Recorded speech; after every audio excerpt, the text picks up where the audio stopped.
आज आपण बनवणार आहोत तळणीचे मोदक. चला तर मग आपण मोदक बनवायला सुरुवात करूया. तळणीचे मोदकासाठी लागणारं साहित्य 2 वाटी कणिक घेतलेले आहे, अर्धी पाऊण वाटी बारीक रवा घेतलेला आहे, 3 चमचे तूप असं गरम करून घेतलेलं आहे, मोहन त्याचं घालायचं आहे, अर्धा चमचा मीठ घालायचं आहे आणि हे मिश्रण चांगलं मिक्स करायचं आहे. हे तूप चांगलं संपूर्ण पिठाला लागलं पाहिजे. अगोदर सुरुवातीला चमच्याने वगैरे कशाने तरी मिक्स करायचं आहे. नंतर हाताने सगळं पीठ असं चोळून तूप असं सगळ्या पिठाला चोळून घ्यायचं आहे.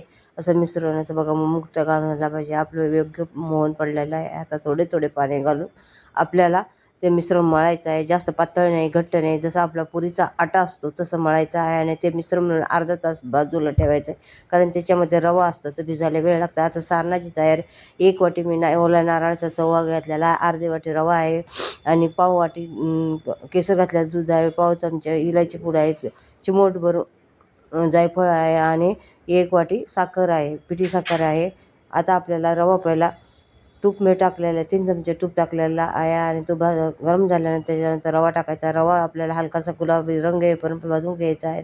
10 मिनटं लागतात रवा भाजायला. त्याच्यानंतर ओल्या नारळाचा चव टाकायचा आहे आणि त्याच्यानंतर केसर घातलेलं दूध घालायचं आहे आणि ते 4-5 मिनटं चांगलं परतून घ्यायचं आहे. कुठेही डिकळा झाल्या नाही पाहिजे, त्याची काळजी घ्यायची आहे.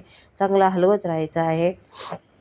दूध घातल्यानंतरही तुम्हाला चांगलं परतून घ्यायचं आहे. आता साखर घालायची आहे आणि गॅस तुम्हाला आता बंद करायचा आहे आणि चांगलं मिक्स करून घ्यायचं आहे. याच्यामध्ये इलायची पूड आणि जायफळची पूड टाकायची आहे. इलायची पावडर आणि जायफळची पावडर टाकून गॅस तुम्हाला बंद करायचा आहे. आता आपला गॅस बंद आहे.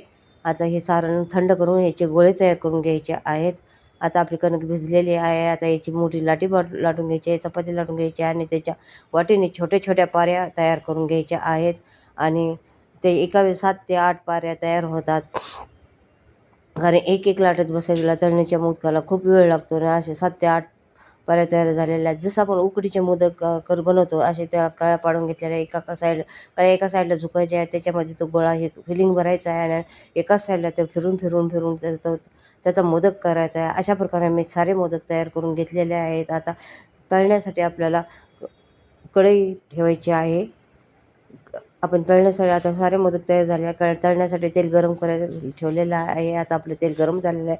त्याच्यात मोदक तळण्यासाठी सोडायचे आहे. एका वेळेस असे भरपूर गच्च मोदक सोडायचे नाही, कमी कमी जागा राहिली पाहिजे आणि त्याला पलटायला. अशा प्रकारे आपले उकडीचे मोदक तळण्याचे मोदक तयार झालेले आहेत. डिटेल रेसिपी त्रिकाणी बटनावरती जाऊन तुम्ही क्लिक करा. चला बाय.